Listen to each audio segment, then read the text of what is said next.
Welcome to another episode of By the Numbers.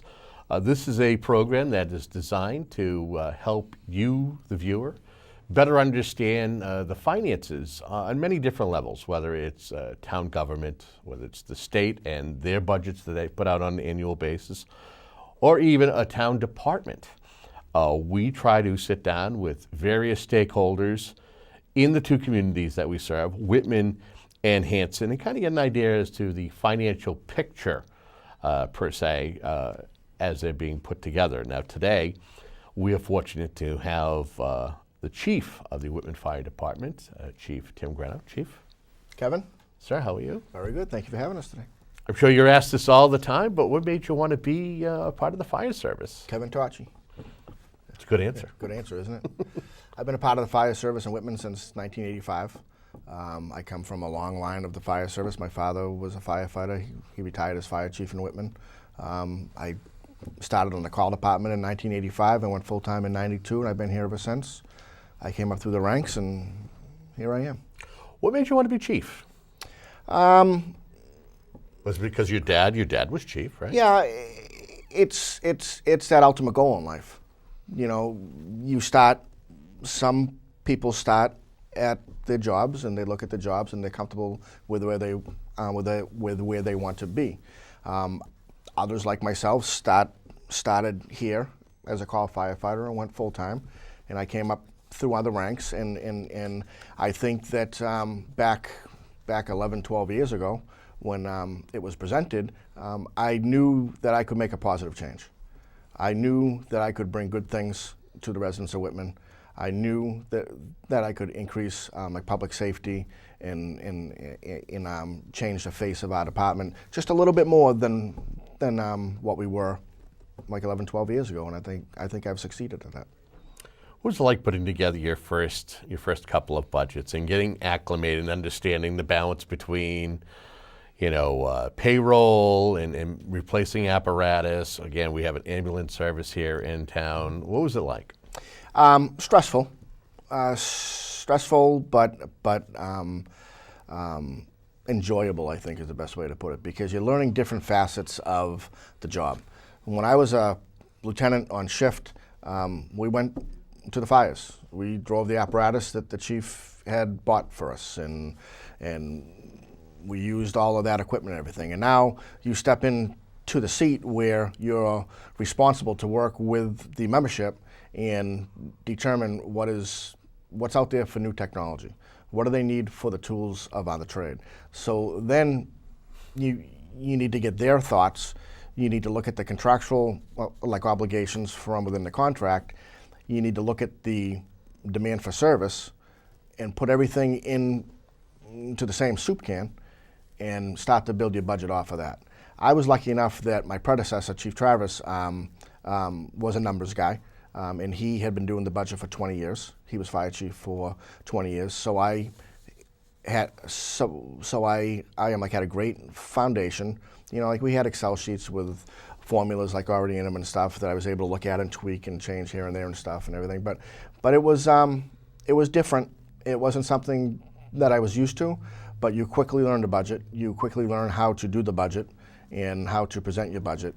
And I think my education helped me through the fire service as to how to work a budget and how to present it. How often have you found yourself through the years having conversations with other department heads? I know public safety is going to tend to, the fire service is going to tend to have conversations with the police and the police chief. How often do you find yourself doing that? We communicate all the time. One thing that is fortunate about the town of Whitman, and one thing that I love about how our community operates is all of the department heads are on a first name basis in a level playing field. We talk all the time. It's nothing for me to pick up my phone at 2:00 in the afternoon and call the police chief and say, hey, what's up? How's things going today?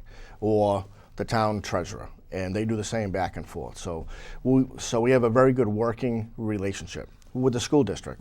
I'll text Jeff, or Jeff will text me, and we'll just have a quick on my conversations, just checking in on each other and seeing how things are going. So I think that that's a vast difference from Whitman to many other communities out there where we all get along.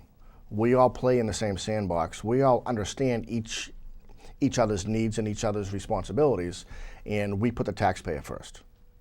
How often do you find yourself talking with other fire chiefs and getting an idea or a grasp of what their communities are doing when it comes to making sure the fire department is properly funded, or how they go about speaking with their finance committees? Survival at the chief level is about networking. And we have a very close knit with the Plymouth County Fire Chiefs Association. We frequently get together. We have monthly meetings, and everybody's just a phone call away.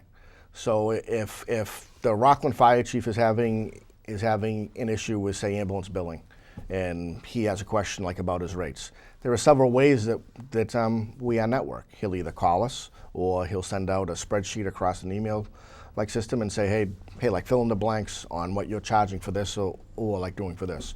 Or it might be more personable, where one chief may be having a personnel issue and not sure how to exactly go about like dealing with whatever that's like issue like might be. So we bounce stuff off of each other all the time.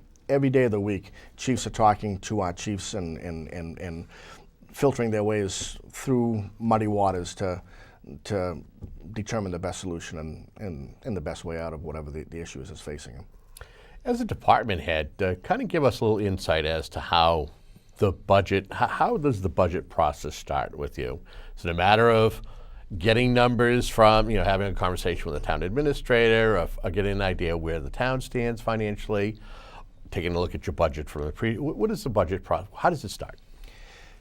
The budget season generally starts in September or October, where we generally need to have our first draft of our proposed budgets into the FinCom by usually the first week of December, second week of December.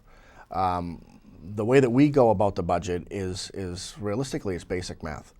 You need to look at what your contractual like obligations are. Are there any increases in salaries from like COLA or step raises or contractual like obligations? I need to look at our demand for service. Were we able to answer the calls that we needed to answer within the proper time frame? We're doing just under 3,000 emergency calls a day.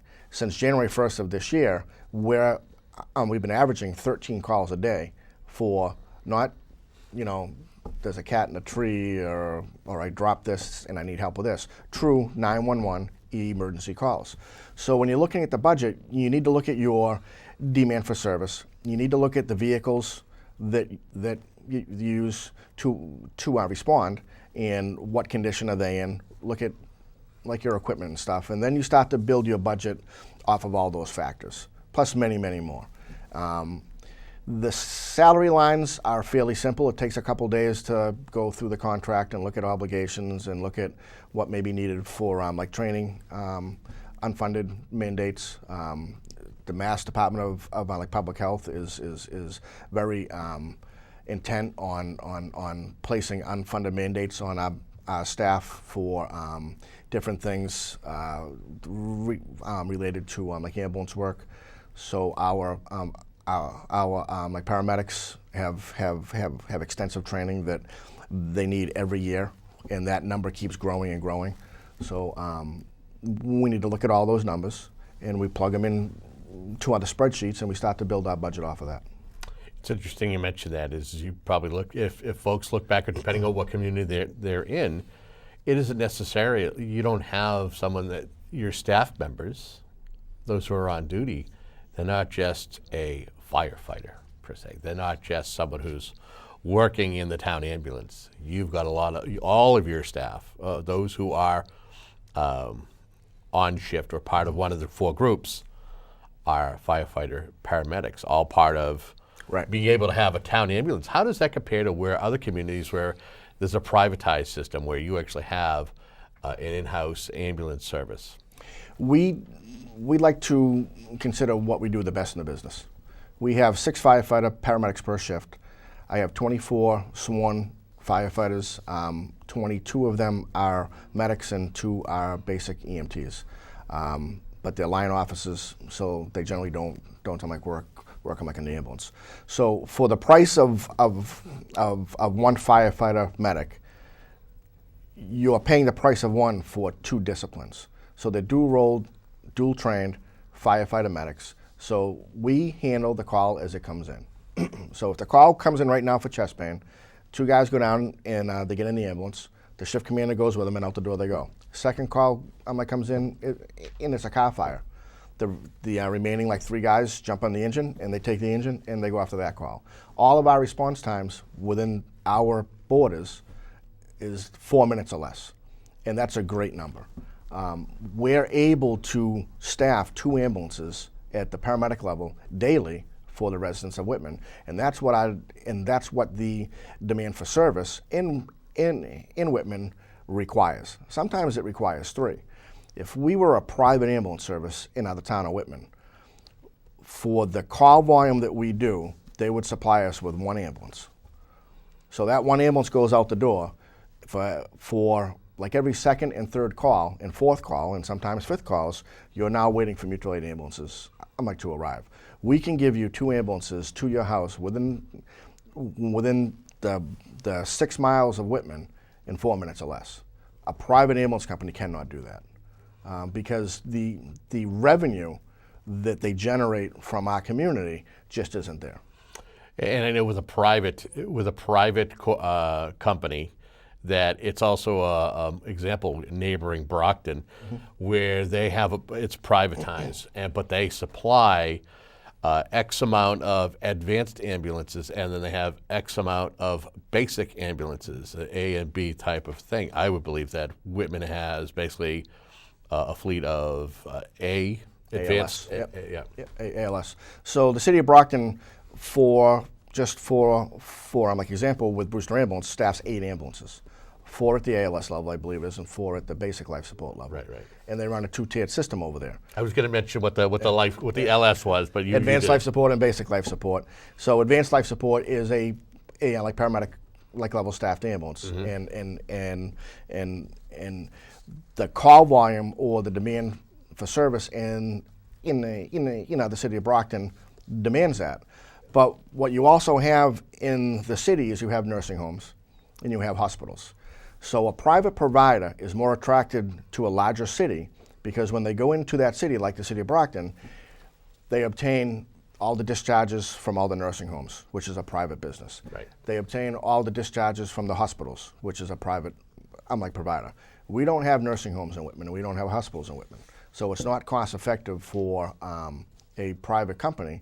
And I've had discussions with 3 or 4 different providers over the years, and they'll all tell you, we'd staff you with 1 ambulance, and that's all that we can afford to give you in the town of Whitman. So I think it's warranted to ask what the process is like when you as a department head has to sit down with the finance committee and discuss your budget in full detail, and what the necessities are in order for you to be able to staff, but also project if you need to replace apparatus and equipment and stuff like that. What is that like? Over the years, the finance committee has been very good. We had a chairman of the finance committee, Bill Kaposi, for years. You knew what you got with Bill. You knew what you were walking into, and you knew the direction that you needed to steer the ship in with Bill to justify what you needed. We don't have that type of experience on the finance committee right now. So what I try to do is with every budget is I will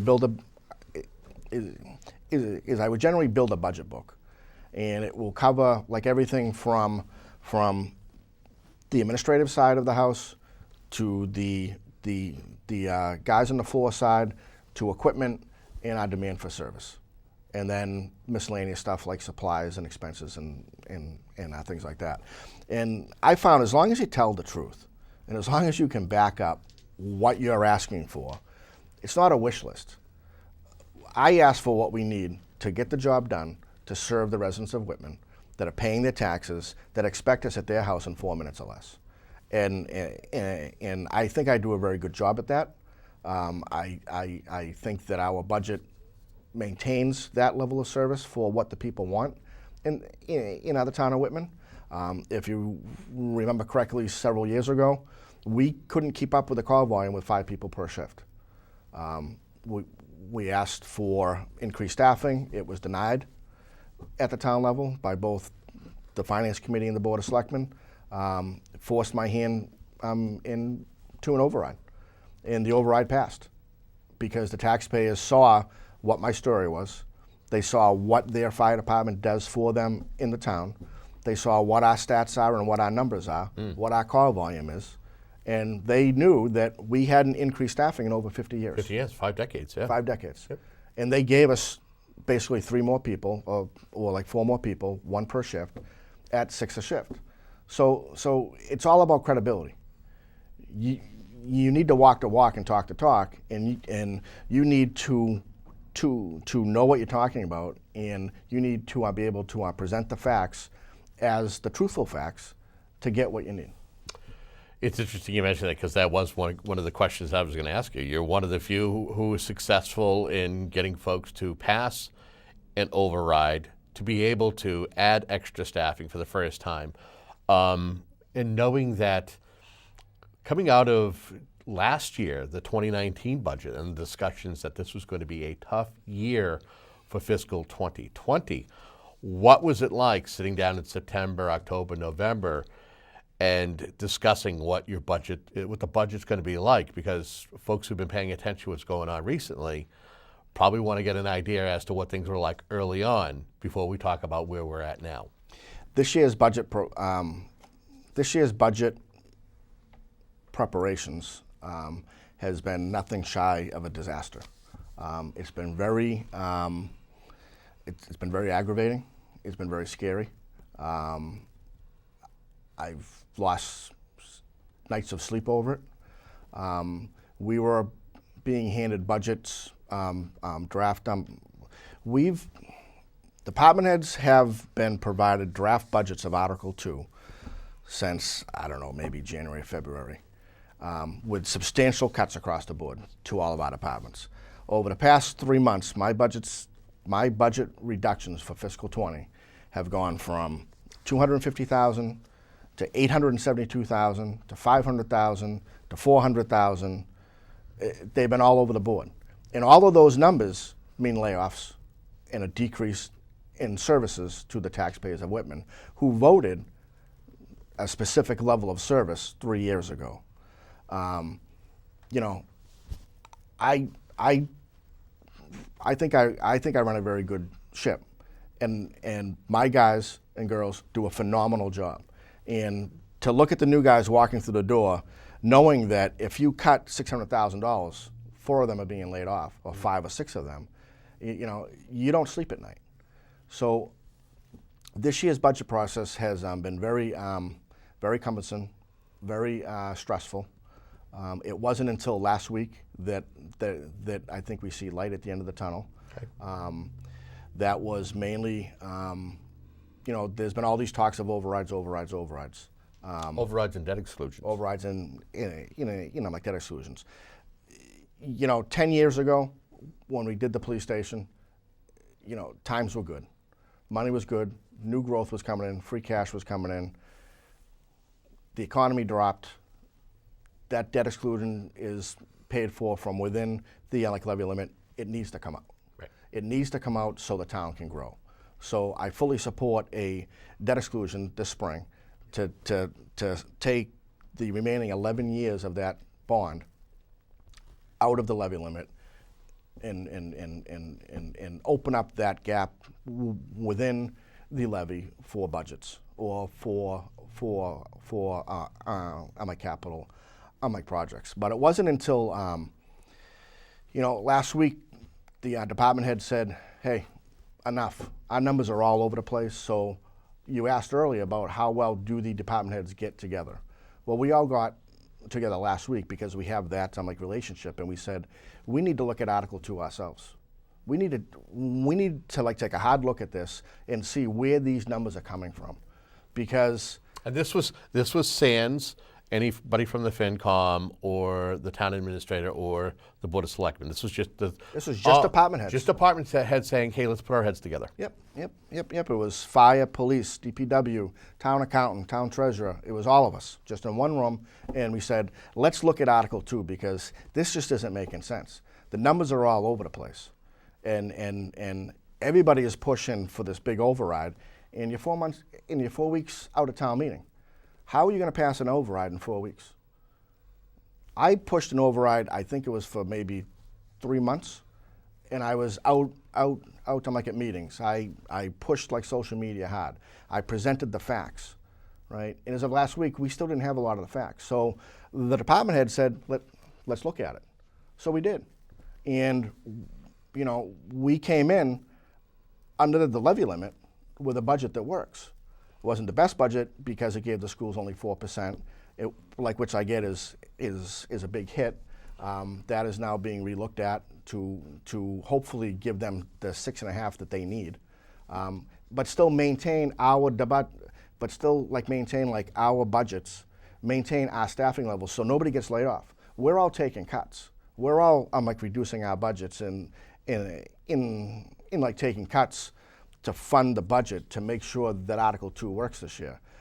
But the difference is that the department heads are making the cuts as to where we feel that we can make them.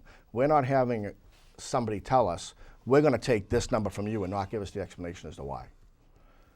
So we built Article 2 and we presented it to the Board of Selectmen on Tuesday afternoon. And they were in favor of it. It works. It works. So I think that shows, I think it shows the passion that the department heads have.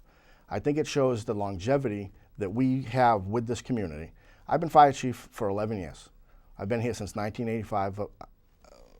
The police chief, same thing. The town accountant, not the town accountant, he's, I'm like Ken is, I'm like fairly new, but the town treasurer, right? The DPW soup in our water, like superintendent. We're all vested in this community.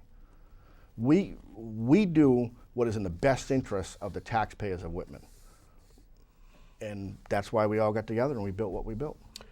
Well, let me, if I can ask you this. You mentioned the schools and the initial ask of the schools, the annual assessment was a little over 15, it was like 15.1. Mm-hmm. And there was a conversation of bringing it down to 10. The school district, the budget itself takes up a large part of a municipal annual budget. But it seems as though the large ask appear to be pitting departments against departments. Is that a wrong assessment that's what it was like early on? It seemed as though it was, you know, do you give to the schools and then have the other departments try to claw and scratch for the remaining part of the pie? Or is it a matter of, you know, this is how the process goes, where there are different Article 2s, which are contained within the warrant. Article 2 is the operating budget. That, you know, it's part of the process where you see different variations until one can be brought into focus.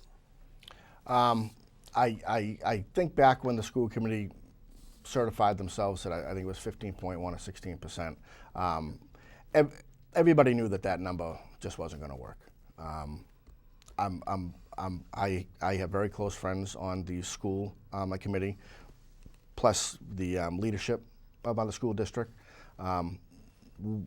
It's just like our department heads. We're very close, and we talk all the time. And we had a discussion about that, and we knew that 15.1% was not going to work. And you start to build budgets around what you can do. I think at the end of the day, the towns, including Hanson, and the school district need to have a discussion in January and make determinations in January or September or even in June after our 2019 town meeting as to what next year is going to look like and what the towns can afford to give the school districts. You know, the school districts have a lot of unfunded mandates that they have to meet. We have unfunded mandates. The DPW has unfunded mandates on water, and sewer, and you have to try to make it work. The school is very passionate about the town budget. They want to work with us just as much as we want to work with them. They don't want to see budgets decimated to fund the school district. I know that's I'm like for a fact. And we don't want to see their budget cut to fund our budgets. I think what you'll see probably Tuesday night at the selectmen's meeting is a fair Article 2 that reduces budgets across the board. So every department is taking some type of reduction. My proposed budget right now in our draft form is I'm rolled back to 2019 numbers, which we're working at right now. Plus there's another reduction of a sum of money from my budget. Plus I have to absorb all of my contractual like obligations. So I'm seeing a reduction like in my budget, but I'm choosing to reduce overtime cost and some other cost to fund those shortfalls versus laying people off because I don't want to lose anybody. Okay. And I think that you'll see on Tuesday night that that's a fair comparison across the board, including the schools, is that we're all sacrificing for the taxpayers of Whitman to make the budgets work from where they are. Just so folks know, we are going to probably go just a little bit longer, not much longer, as we do have a couple more crucial questions to ask to Chief Grenno. You're going to put me in a spot more? A little bit more, yeah. I keep hearing it being brought up that the town needs to have some kind of a long-term plan or 5-year plan when it comes to projecting or financing the town. Give me your thoughts on having some kind of a plan in place, a strategic plan to be able to, for the town to operate under, whether it's the finance committee, the selectmen, something that, that you can at least take a look at and know, okay, these capital projects will be taken care of at this certain point of the 5-year plan, et cetera, et cetera. I think every business needs a map. And you need a roadmap that is going to get you from point A to point B and help define that course and how that you pay to maneuver that mapping system. The problem with, use my department for example, is I have a 5-year capital plan on paper. But that capital plan changes every year. So for examples, we have the ambulance revenue account that we generally use for capital expenditures within the fire department. It buys fire apparatus, it buys ambulances, it buys equipment, it replaces radio systems, it funds salaries. I think it's maybe 8 or 10% of the ambulance revenue account funds firefighter salaries, and all the other services line. Don't quote me on that, but so I have a plan that says, this ambulance needs to be replaced. This is a 2005 ambulance. It needs to be replaced in 2015 because we keep an ambulance for 10 years. Mm-hmm. It runs frontline for 5 years. It runs second out for 5 years, and then it becomes reserve. So I have that plan in place. But what happens is I'll give the town administrator my 5-year plan of ambulance revenues as to what I need to replace capital-wise. I'm set to replace an ambulance this year, but I lose the pump in an engine, or there's a roof issue at the fire station, or 2 years ago I lost the rooftop units and the HVAC system had to be replaced. The replacement cost of those comes from the ambulance revenue account. So the ambulance that I was supposed to replace can't get replaced because I need those funds to replace my rooftop units. So a capital plan in theory is good to have. You need that roadmap, but if I generally take Temple Street to get to Brockton, 2 years ago I might have had to go up High Street and around Brockton Ave because I couldn't fund that capital that year. So you need the roadmap for your projections outward. You need to be able to estimate what your new growths are going to be and plug those in along the line. But it's not a document that you can stamp in ink and sign your name to and say that this is what we're going to do over the next 5 years. Okay. One of the last 2 questions I'll ask you, and this one I think I'm going to ask you to take your fire chief, your department head hat off, Put your taxpayer hat on. You are a resident of Whitman. Do you feel that this town has the type of leadership it needs to solve not only this current budget crisis, but any future budget crises? I think you just saw that. I think we just discussed that. I think you have department heads in this community who are vested in the town of Whitman, who 99% of us, I think, live in the town of Whitman. We're all taxpayers. We all raise our families here. My son is 10 years old. He goes to school. It's a phenomenal school district. Yeah, I think that what we have in this town does us well. I think that that there are some issues, I guess is the best way to put it, with maybe maybe there are some people with a lack of understanding or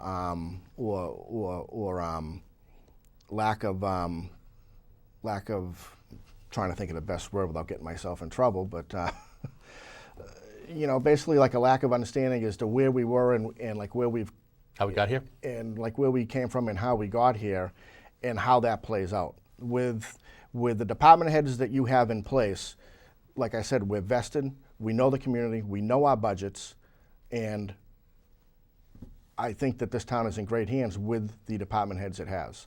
I think the lack of experience from some of the committee members on different committees is maybe the focal point of where issues are. Anything I haven't asked you during our sit down here, but you feel is kind of important to at least putting this conversation into perspective? No, I think you put me on the hot seat pretty good with, you know. No,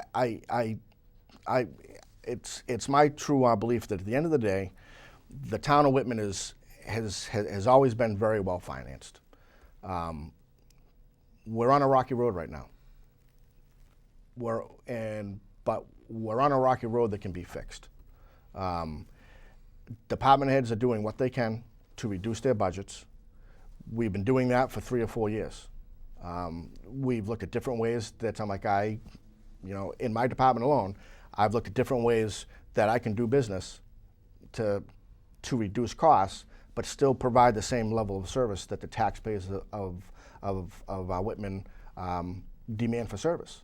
And I think that you know, we'll get through this with the debt exclusion to move that debt out.